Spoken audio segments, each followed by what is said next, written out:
Kembali bersama kami di Editorial Media Indonesia. Pemirsa, kita akan mulai menyapa penelpon kita pada pagi hari ini. Yang pertama ada Pak Ondo dari Bekasi. Pak Ondo, selamat pagi. Selamat pagi, Metro TV. Pagi, silakan Pak Ondo. Iya, pertama saya ucapkan happy anniversary 77 buat Polri. Ya. Saya bangga dan mengapresiasi kepemimpinan Bapak Jenderal Listio Sigit berani, tegas, membabat sepak terjang jenderal-jenderal yang nakal. Perwira-perwira yang berani coba-coba cari cuan melalui masuknya akpol langsung dipecat. Keamanan juga ya cukup lebih baik meski belum sempurna. Perihal netralitas di tahun politik, saya yakin mereka para polisi netral. Asal saja parpol tidak membawa-bawa mereka atau memancing-mancing mereka menjadi terlihat tidak netral. Kedua, keamanan pemilu, saya yakin mereka Polri itu siap. Hanya ada dua hal yang membuat mereka terganggu. Satu, takut disebut melanggar HAM. Karena kadang-kadang Komnas HAM ini bila mereka tegas disebut melanggar HAM. Kedua, takut disebut mencederai agama. Karena yang dihadapi beratribut agama. Kan kita kadang-kadang saat kampanye, banyak para pelaku kampanye itu menggunakan atribut agama.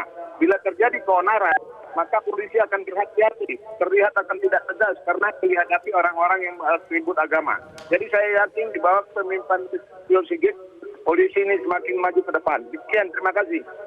Terima kasih Pak Ondo. Persoalan yang dekat dengan masyarakat. Betul. Ya, Mas Ade, yang kemudian bisa dilihat sehari-hari dalam kehidupan kita begitu. Ada juga mengenai persoalan-persoalan yang mungkin dianggap oleh anggota masyarakat bahwa Polri belum terlihat tegas ketika kemudian berhadapan dengan isu HAM.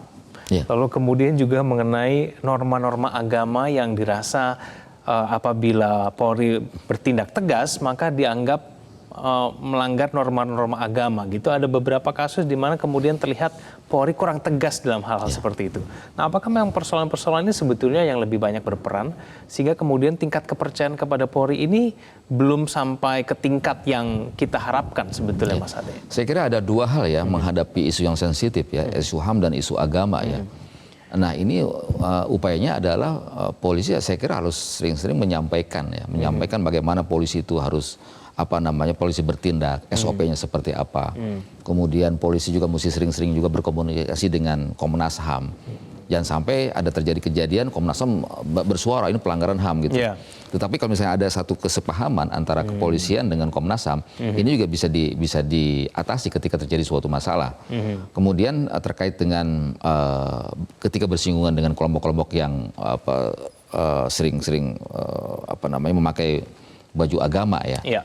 Nah, ini ada dua hal juga. Saya kira polisi yang Jenderal Listio Sigit, ini beberapa kali juga kita melihat Pak Listio Sigit yang mendatangi masjid, gereja, mendatangi tokoh-tokoh agama untuk menyampaikan tugas kepolisian seperti apa, kewenangan polisi seperti apa gitu, menjaga, melindungi, mengawal masyarakat, melayani masyarakat.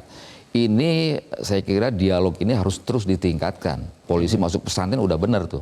Di beberapa daerah di Jawa Timur misalnya polisi punya program polisi ngaji, polisi nyantri. Ini kan upaya secara kultural gitu kan.